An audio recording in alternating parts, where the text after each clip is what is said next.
I thought I finally had a real family. When my mom asked me to come home, "You're just a tool to help me get everything back." Then I discovered the adoption papers with someone else's name on them. I was 6 years old when my mom left me. She didn't die. She didn't go missing.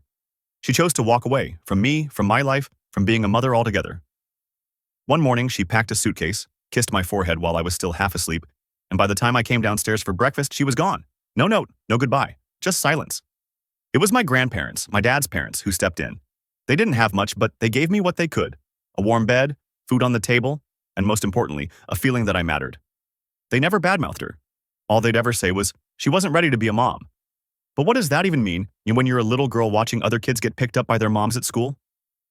What does that mean when the only photos of your mother are locked in a box no one wants to open? As I got older, that hole in my chest only grew. I wasn't angry at her at first, just confused. Then it turned into self-blame. Maybe I cried too much. Maybe I was too clingy. Maybe I made her leave.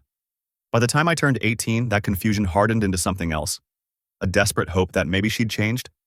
Maybe she regretted it. Maybe she wanted me now. So when I finally found her Facebook profile, after hours of searching, I froze. Same green eyes, same smile, my smile. I stared at that screen for 20 minutes before I had the courage to message her. "Hi, I think you're my mom. I'm Leora." She responded within an hour. The first thing she wrote? "Oh my God. I've been waiting for this message for years." I don't even know how to explain what that did to me. All the pain, all the years I'd spent wondering why I wasn't enough. It suddenly felt like maybe it hadn't been my fault. We talked nonstop for weeks, late-night phone calls, old stories, crying and laughing, and awkward silences where neither of us knew what to say next. She told me she regretted leaving, that she had been broken back then and didn't know how to be a mom. She wanted a second chance. She said she loved me, and I believed her. Despite my grandparents' warnings, "Don't rush into anything, Leora," I made a decision that I thought would change everything. I packed up my apartment and moved in with her. I wanted to rebuild what we never had. I wanted a mom. At first, it felt right. She hugged me every day, cooked dinner, asked me about my day. She even framed a photo of us together on the mantle. For a while, I actually let myself believe we were healing. But then came Evan. I met him one Thursday afternoon. I'd just gotten back from grocery shopping when a tall guy in ripped jeans and a smug grin walked through the front door and tossed his keys on the table. "Hey," he said casually, like we'd met before. I blinked. Hi?" He laughed. "You must be the famous Leora. I'm Evan. Mom told me all about you." Mom. That word hit harder than I expected coming from his mouth. Dina walked in behind him, smiling like this was a sitcom reunion. "Leora, honey, this is Evan, Neil's son. He's been living with us for the past couple years." Neil. That was the name she mentioned once or twice, her husband of 5 years. But she never told me they had a whole family unit. She never said I'd be moving in as an outsider. Over the next few days, everything started shifting. At dinner, she'd serve Evan first. When I told a story from my childhood, she'd cut me off to ask Evan how his job search was going. She started comparing us, subtly at first. "Evan always makes his bed in the morning. You should try that." "Evan's great with people. You can be a little shy, sweetie." And he loved it. He'd flash that smug grin and call me stepsis, like it was some kind of joke. When I asked him not to, he said, "Relax, you're the one who crashed our house."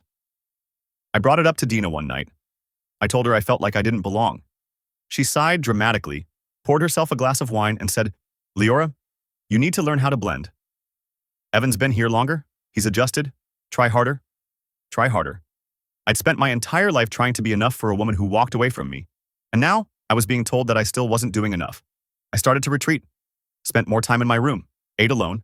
She didn't seem to notice, or maybe she did and just didn't care. But the final straw came 2 weeks later. I had a private journal, not a teenage diary with hearts and glitter, just a small leather-bound book where I processed emotions: grief, longing, betrayal. I kept it locked in my suitcase, hidden at the bottom under old sweaters. One afternoon, I came home early from work. The house was oddly quiet. I walked down the hall and noticed Dina's bedroom door slightly open. Voices, laughing. I pushed the door open. There she was, my mother, sitting on the bed with Evan, flipping through the pages of my journal like it was a tabloid. "Jesus, Mom," Evan laughed. "This is some dark shot." She chuckled. I didn't know she still wrote this kind of stuff. I thought she was past it. I couldn't speak. I couldn't move. Then Dina looked up and smiled.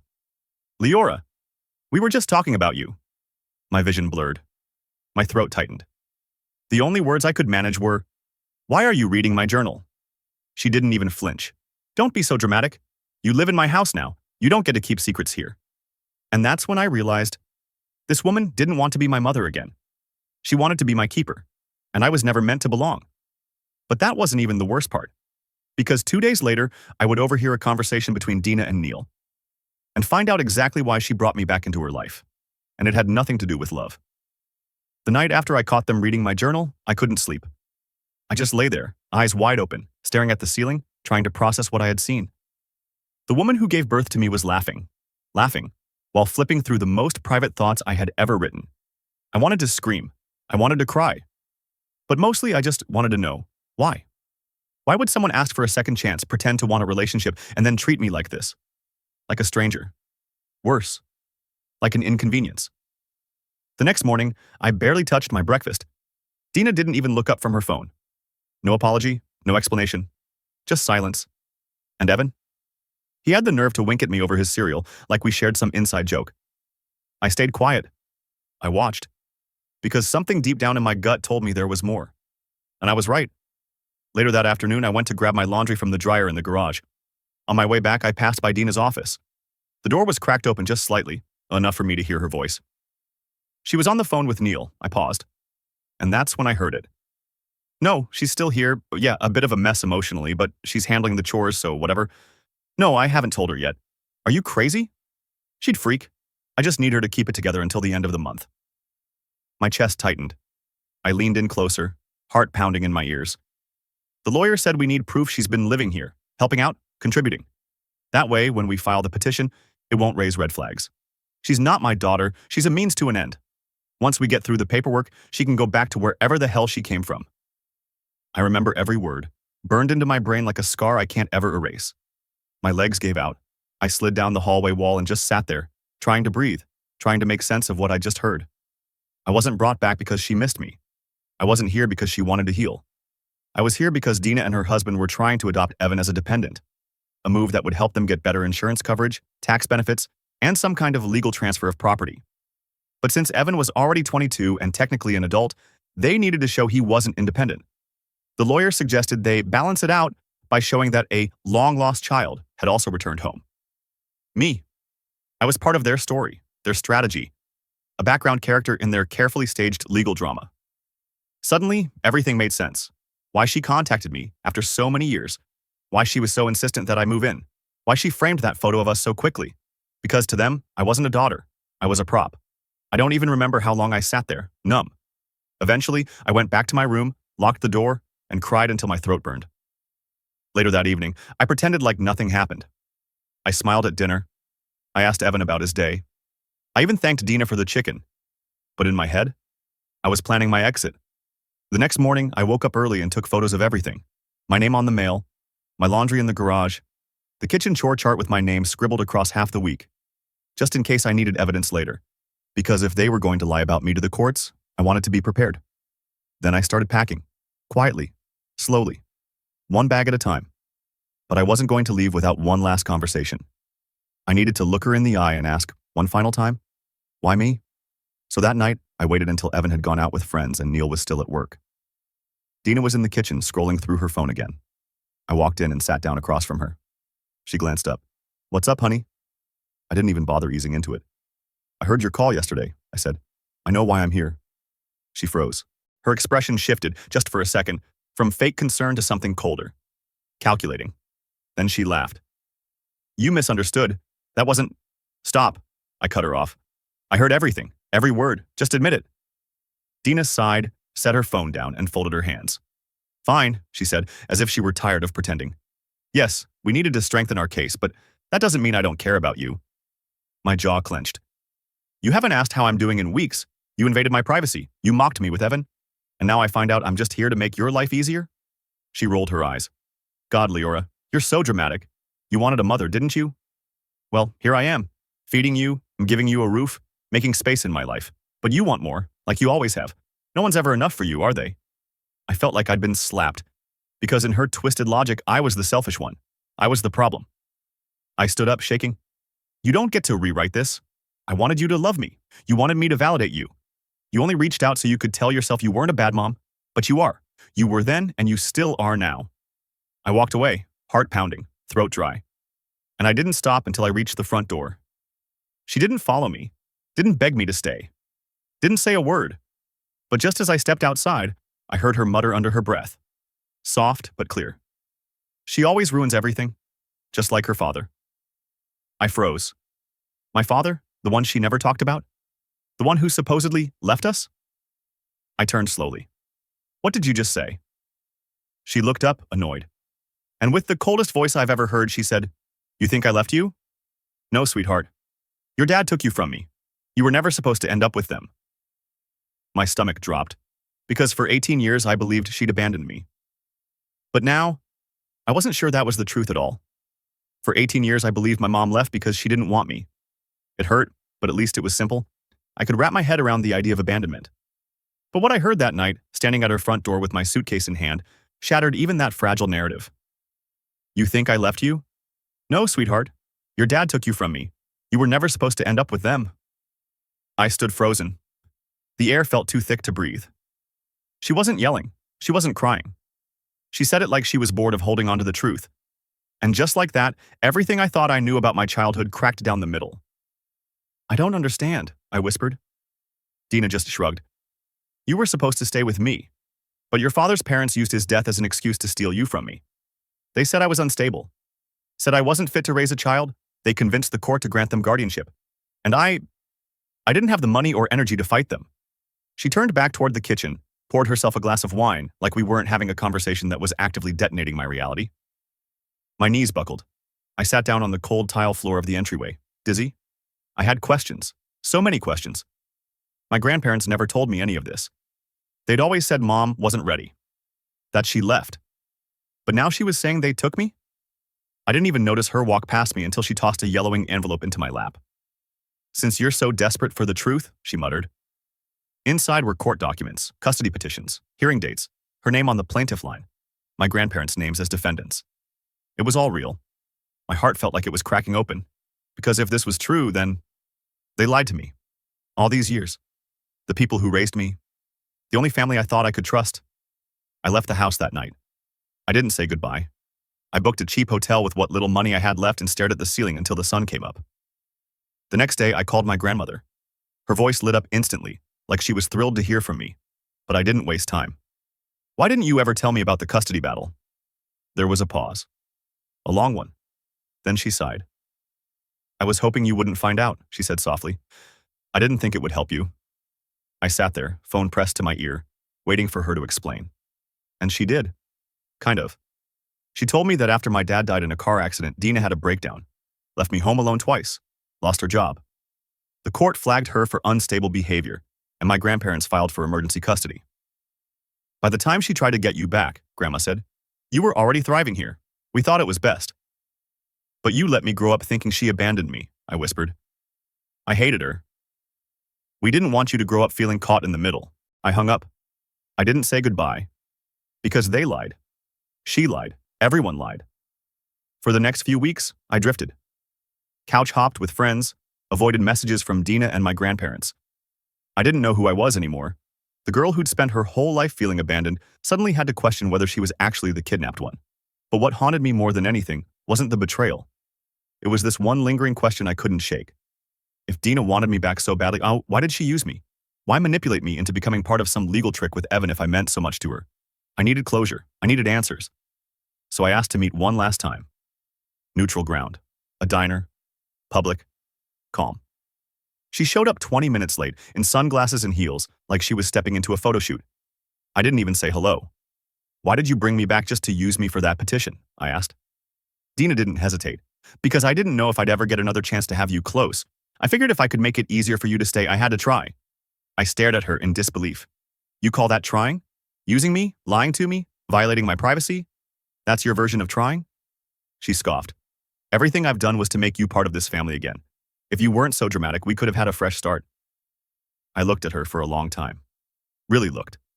And for the first time, I didn't see a mother who abandoned me, or a woman who failed.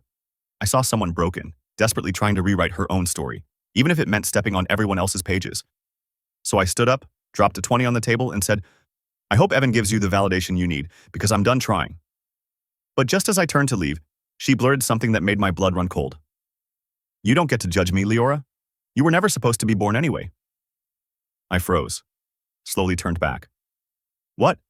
She shrugged, looked out the window. I was young. I was scared.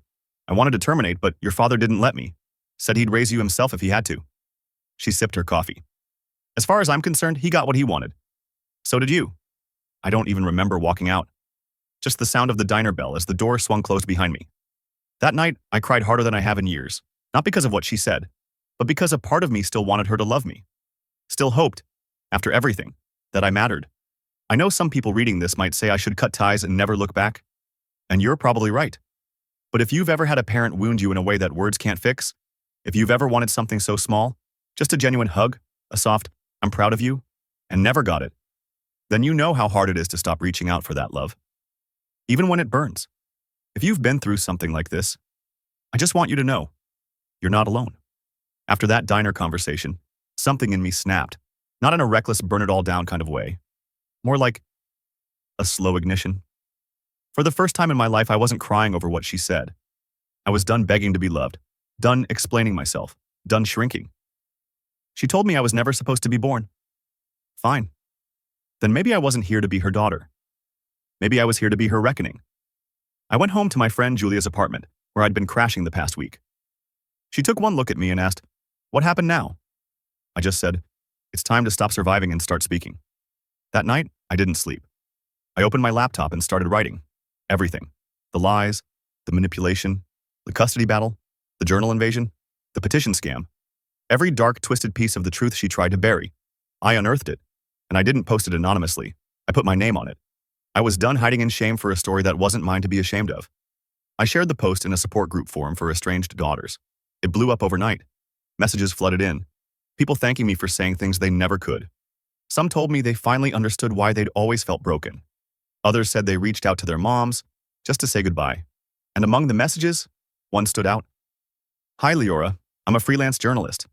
I read your story, and with your permission, I'd love to help you tell it louder." At first, I hesitated. I didn't want revenge. I wanted peace. But then I remembered what Dina told me at the diner. You were never supposed to be born. She didn't get to reduce my existence to a mistake. So I agreed, on one condition. No names, no addresses, no identifying details. Just the truth. Raw and clear. The article went live 2 weeks later. The Daughter Who Came Back. A story of reconnection, deception, and taking back power. It was respectful, but cutting. Honest, but restrained. The kind of story that made people uncomfortable in all the right ways. I didn't tell Dina about it. Didn't need to, because the ripple effect reached her anyway. 3 days after the article dropped, I got a text. Blocked number. One line. "Nice job turning strangers against your own mother. You're even more selfish than I thought." I didn't reply. Because I wasn't writing for her. I was writing for me. But the twist? That came a few days later. And it didn't come from Dina. It came from Neil, her husband, Evan's dad. I was at the grocery store when he called. His name flashed on my screen and my stomach dropped. I hadn't spoken to him since the day I left their house. I answered. "Neil?" His voice was low, tired. "I know this is out of the blue, but I read the article, and I owe you an apology." I didn't say anything, just listened. "She lied to me too, Leora, about a lot of things, not just you." He told me how he'd been suspicious for a while, about Dina's past, the sudden push to adopt Evan as a dependent, the weird urgency to include me in the household. But he never had proof. Until now. "She never told me about the custody case," he said. "She said you ghosted her, that you were mentally unstable. I believed her. I shouldn't have." There was a long pause. Then he said, "She's not who I thought she was." I didn't know what to say. For a moment, I almost felt bad. But then I remembered the way she laughed while reading my journal. The way she weaponized my trauma for a legal loophole. The way she erased me. "You're not responsible for what she did," I finally said. "But you don't get to feel sorry for me now. You lived in that house. You saw what she did." He exhaled. "I know, and that's why I'm calling. I've left her. I moved out yesterday, and Evan's staying with me for a while." That part surprised me. Evan and I had never gotten along. He was smug, entitled, always treating me like an outsider. "Evan?" I asked. "Why?" Neil hesitated. "That's the other reason I called. You need to know. He's not her stepson." I blinked. What are you talking about? He sighed, voice heavy. Evan is her biological son. She had him when she was 17. Gave him up for adoption. When he turned 18, he reached out to her. I met them a year later, and she introduced him as my son to avoid judgment. My heart stopped. I dropped my grocery basket right there in the aisle. You're telling me, I whispered. She gave him up, but brought him back? Before me? Neil didn't say anything. He didn't have to. My mom, no, Dina, had given up 2 children in her lifetime. One she welcomed back with open arms, the other she used like a pawn in her redemption arc. I wasn't her long-lost daughter. I was her PR campaign. I hung up, walked out of the store empty-handed, sat in my car and stared at the dashboard, trying to piece together who the hell I even was in her eyes. And for the first time in my life, I wasn't sad. I wasn't angry. I was free. Because her silence had always haunted me. But now, the truth screamed louder. If you're reading this and any part of it feels familiar, if you've ever been the backup option in your own family's life, just know, you don't have to prove your worth to people who only see you as a tool. You are not replaceable, and you're not alone. After Neil told me the truth about Evan, that he wasn't his son but Dina's, I couldn't stop shaking. The final puzzle piece had snapped into place, and the image it formed was crueler than I ever imagined. She'd abandoned 2 kids, and when she had the chance to reconnect with both, she chose him, the son she gave up at 17, the one who never reminded her of her worst mistakes, the one who didn't grow up with the version of her that broke down and ran. I was just the inconvenient proof that she once failed. She didn't bring me back to heal. She brought me back to hide me. I could have left it all behind, blocked her number, vanished. But people like Dina don't stop. They spin. They rewrite the story before you even leave the room. And I knew, if I didn't speak again, she would paint herself the victim once more. So I made a decision. Not out of revenge, but justice. Neil agreed to help. He'd moved out, filed for legal separation, and was ready to cooperate fully. We contacted the journalist again and told them the full truth, the parts I had left out to protect Dina's identity. We gave documents, timelines, audio messages. Neil provided a written statement. I handed over the petition paperwork she tried to forge using me as a dependent contribution. It wasn't just morally wrong, it was fraud. The new article came out within a month. This time, her name was attached. And the fallout was immediate. Her small business, an image consultancy company ironically named Redefine You, took a massive hit. Her social media turned into a war zone. Old clients pulled endorsements. She tried to deny everything at first, saying I was mentally unstable. But the paper trail was too deep, too clear. You can't erase court documents. You can't unpublish the truth. Then came the legal consequences. Turns out, forging dependency claims for financial gain is taken very seriously. Her adoption scam with Evan and the use of my presence to manipulate legal documents triggered an investigation. Not jail, but fines. Heavy ones. The kind that gutted her savings and reputation in one sweep. And Evan? He moved back with his adoptive family. Apparently, he didn't sign up for public shame. Go figure. As for Dina, she sent me one last message. No apology, just bitterness. You've ruined my life. Are you happy now? I didn't reply. Not because I didn't have anything to say, but because silence, this time, was power. She built her life on pretending she was someone else. I didn't ruin it. I just took away the mask. Months have passed since. I'm still processing everything. Not just the betrayal, but the realization that closure doesn't always come in a hug, or an apology, or some magical reunion. Sometimes, closure comes when you stop lying to yourself about who someone is, even when they're your own mother. I've started therapy, I've reconnected with my grandparents, not because I've forgiven everything, but because I finally felt strong enough to ask for the full story. And this time, I wasn't afraid to say, that hurt me. They're trying, and I'm letting them. My voice is steadier now. My heart is still healing. But it's mine again. No one else gets to decide what kind of daughter I am. No one else gets to rewrite my beginning. In the end, Dina lost her business, her reputation, and her carefully constructed lie. But I didn't walk away with just victory. I walked away with truth. And that's worth everything. Because some people spend their whole lives trying to escape the consequences of who they are until someone refuses to let them. Not everyone who gives you life deserves a place in it. And forgiveness doesn't always lead to healing. Sometimes, walking away is the healing. If you've ever been used or discarded by someone who was supposed to love you, just know you're not alone. Share your story in the comments if you feel ready. And if any part of this resonated with you, stick around. There are more of us out here than you think.